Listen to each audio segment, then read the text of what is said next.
Welcome to Inside the Bible.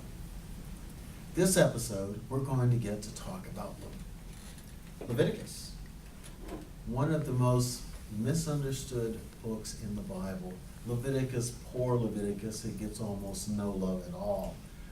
But today, with our guests, Brittany Caldwell, Nathan Burrow, Teddy Brookins, and what the blog, Andy Clark. They're going to introduce you to Leviticus from the perspective of their commentators. Brittany, who was your scholar this week and what did you learn? Well, I did the Women's Bible Commentary, and my scholar was Hannah K. Harrington. Basically, Harrington goes through the book of Leviticus from a feminist perspective. She makes the point that the body is a microcosm for the sanctuary in ancient Judaism. That is her big point. So, of course, holiness is important because the people are called to be holy as the Lord your God is holy. But they're called to be pure because the sanctuary is pure. So issues of holiness and purity, those are of special importance, and women have a special role for maintaining purity in the household. So it matters because your body is a microcosm of the sanctuary, it matters what you put into your body. So women have the main role of food preparation. So all of the laws and such regarding food, those all apply specifically to women who are preparing the food, who are keeping the food kosher for the entire family, maintaining the entire family's purity. It also goes into matters of childbirth and menstruation, which of course, that's kind of the big thing in Leviticus that they talk about a lot and that Leviticus gets a lot of flack for. But she wants to say that blood is a life force. It is a symbol of life, and thus blood leaving the body is a symbol of death. Death in basically all of the ancient Near Eastern cultures was taboo. It was unclean. And in ancient Israelite culture, of course, death is kind of the culmination of sin in the world. So dead things, birds that eat carrion, fish that eat dead things, all of those are not kosher.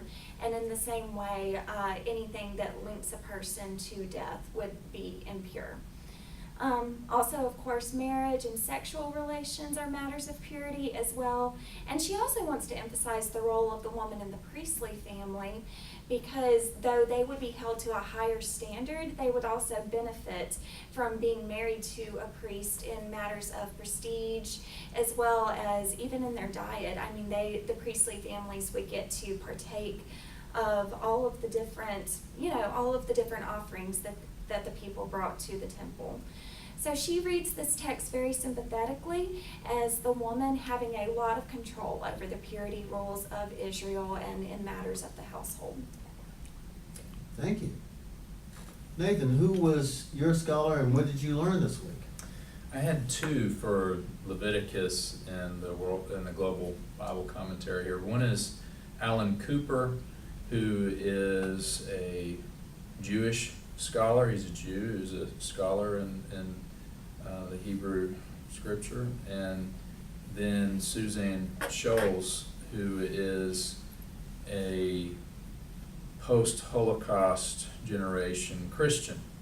So they intentionally put these two scholars together and had them both kind of bring together really what they even in writing this article on Leviticus, they see this book as one that's been neglected greatly, especially by Christians, and instead they see it as wanting to kind of draw the groups together and see the value and importance of it.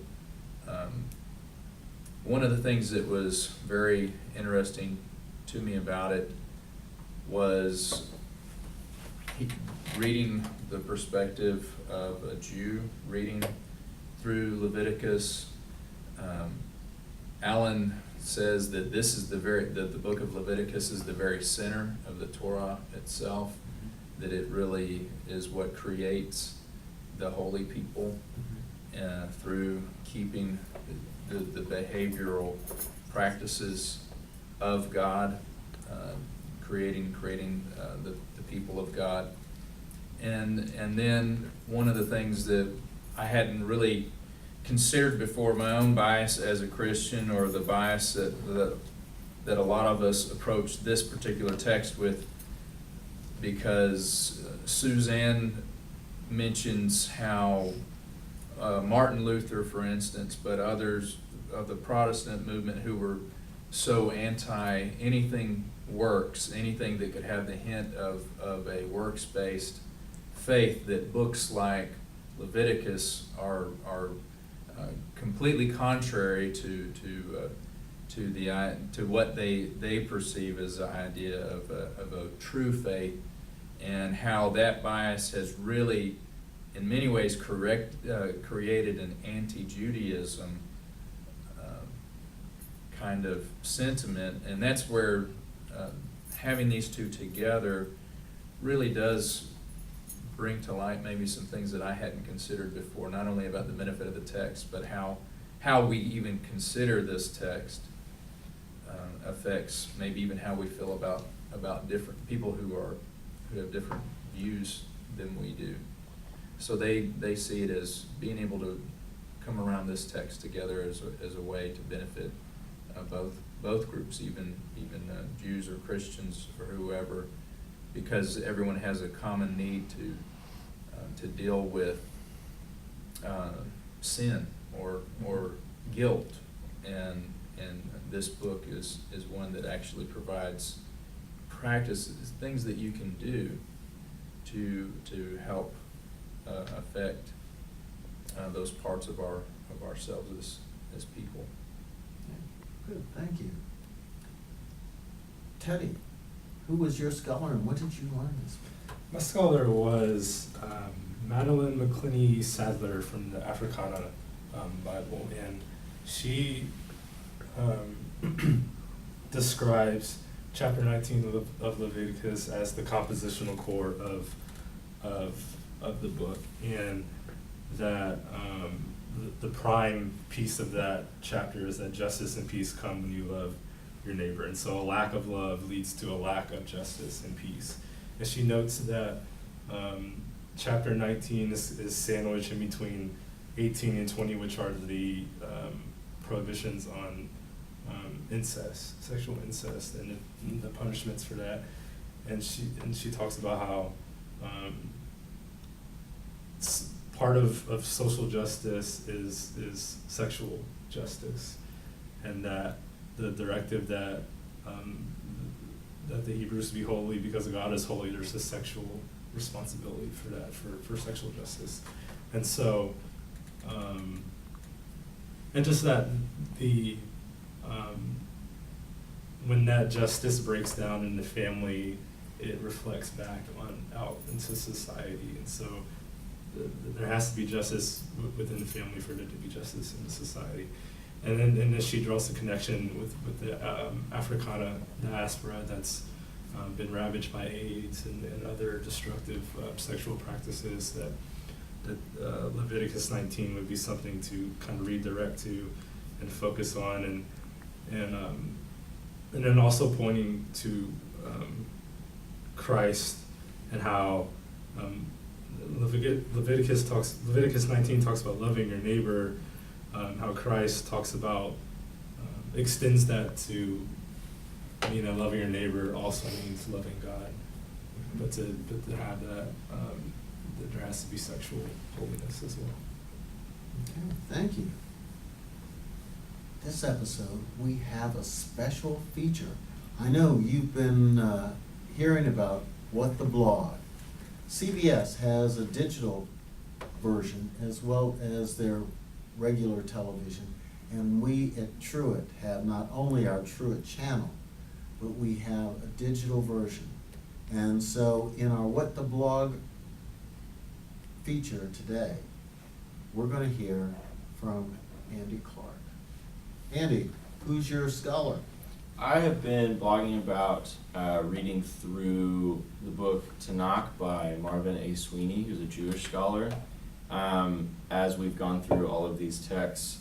I will say the blog has had a few technical issues, so not all the posts are up, but hopefully that will be remedied soon. When it comes to Leviticus, it's actually a really important book for Sweeney, which is kind of in contrast to the common Christian, or Protestant, I guess, at least, tendency to brush it aside and largely ignore it.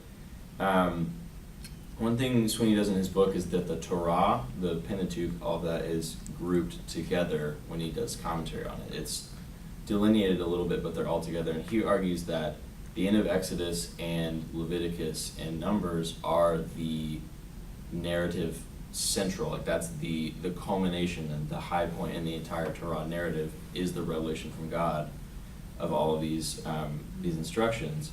And the reason he says that is because his thesis, or his idea, is that the theological function and significance of Israel is their job is to assist and participate in the Torah's sanctifying action toward all of creation. So God creates, and then he creates man, and he has this group of people that he has chosen to reveal the Torah to, and you have all of these etiological explanations in Genesis about how they got to where they were, and then you have the story of God interacting with them in a lot of profound ways to bring about their freedom and liberation. And once he's done that, he's able to reveal to them how to live sanctified. And so the book of Leviticus is largely about the way of sanctification, the things they need to do so that they can themselves could be sanctified, and then extend that sanctification to all of creation and all of the world, because that's God's ultimate goal for Sweeney. That's a 30,000 feet view. There's a lot more on the blog. Please read it. I've been working really hard, and I would love for you to do that. In our show notes, we'll have a link to the blog.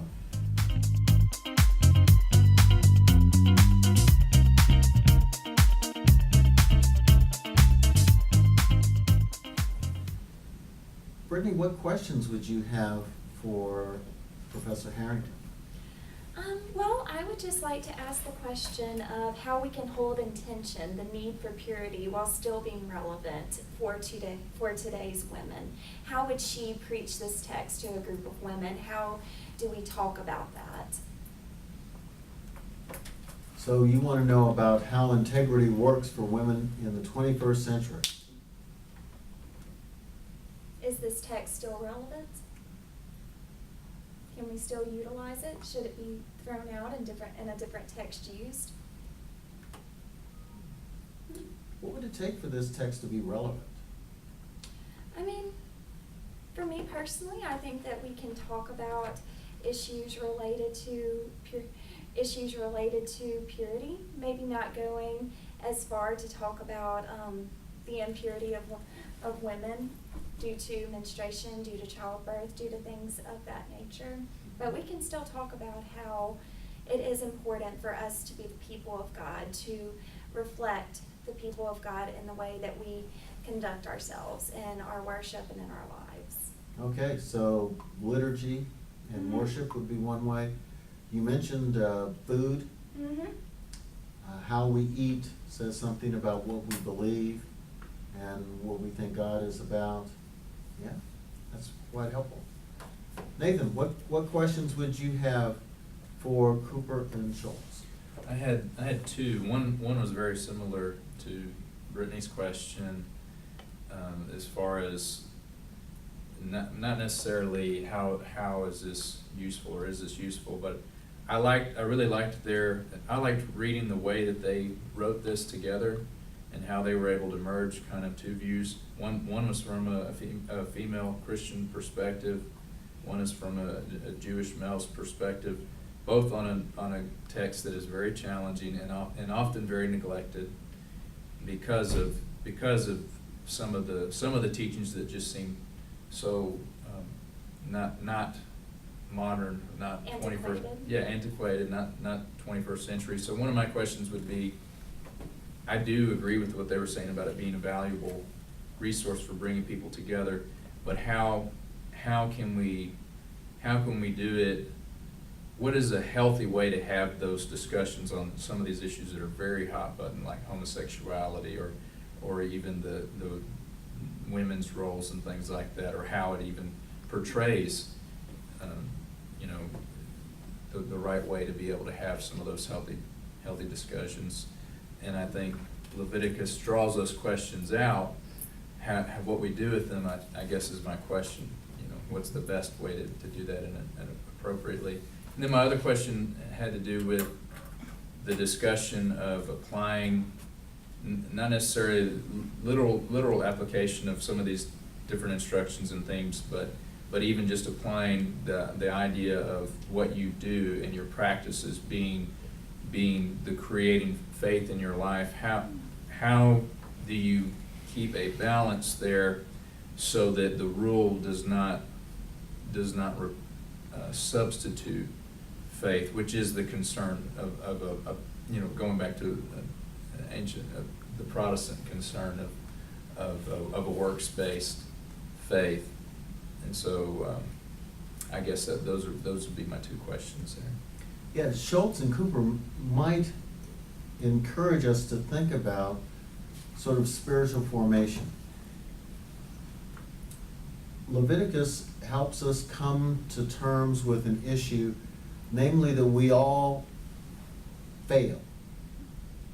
And how do you come back from failure? How do you get to that reconciliation? Leviticus gives us a path back. And so as we start to talk sort of cross faith, then one way is to ask, how do we get at reconciliation in the 21st century? And Leviticus almost reminds me of the role of practice in deepening piety. So that through the observation of the year and the festivals of the year, the community would rehearse what God had done for them in Yom Kippur, in Passover, in the Sabbath, in the sabbatical. In each of these, there is a text that helps them remember what God has done and how they are related to God. And so it doesn't move into works as long as it's part of the integrative task. And so Leviticus, I think, really does have a great opportunity for us. What do we practice every day? Do we practice prayer as often as we practice Starbucks?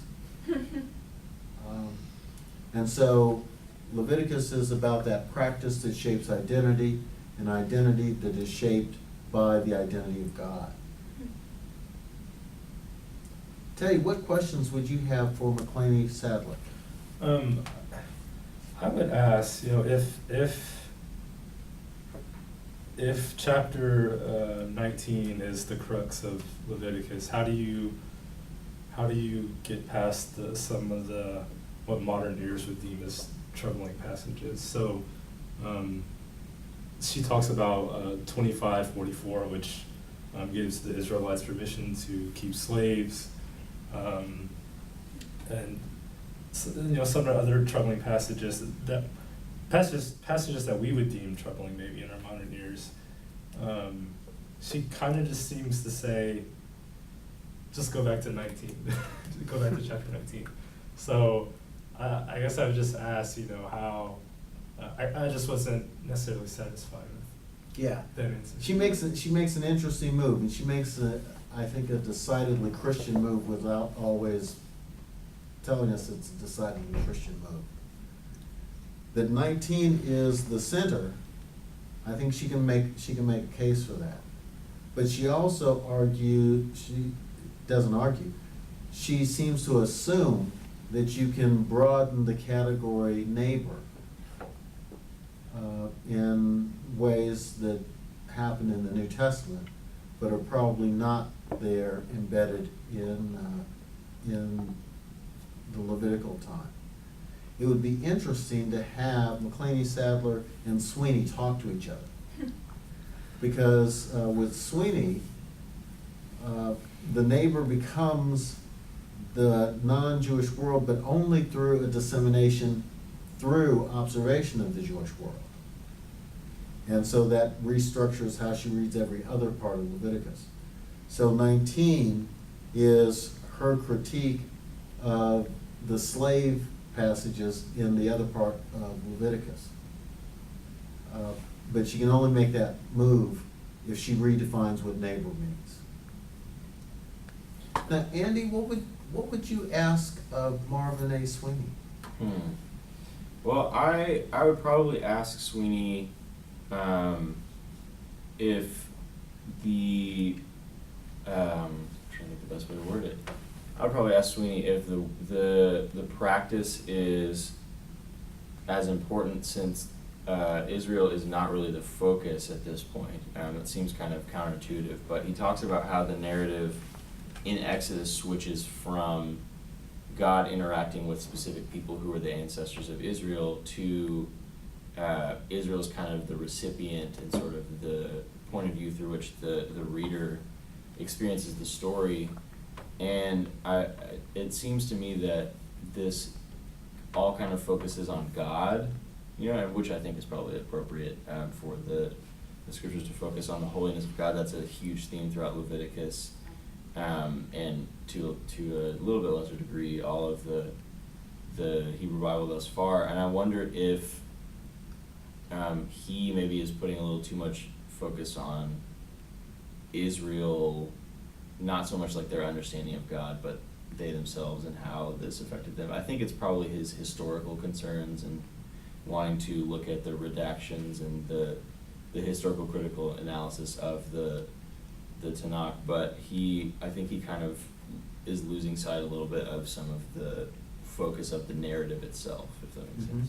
So I'd wonder what he would respond to that. When he sets up the structure, it's an interesting way. He's going to set up Genesis through Exodus 19 as one hunk that leads up to the Revelation, and Exodus 20 through the rest of the Pentateuch as the second half.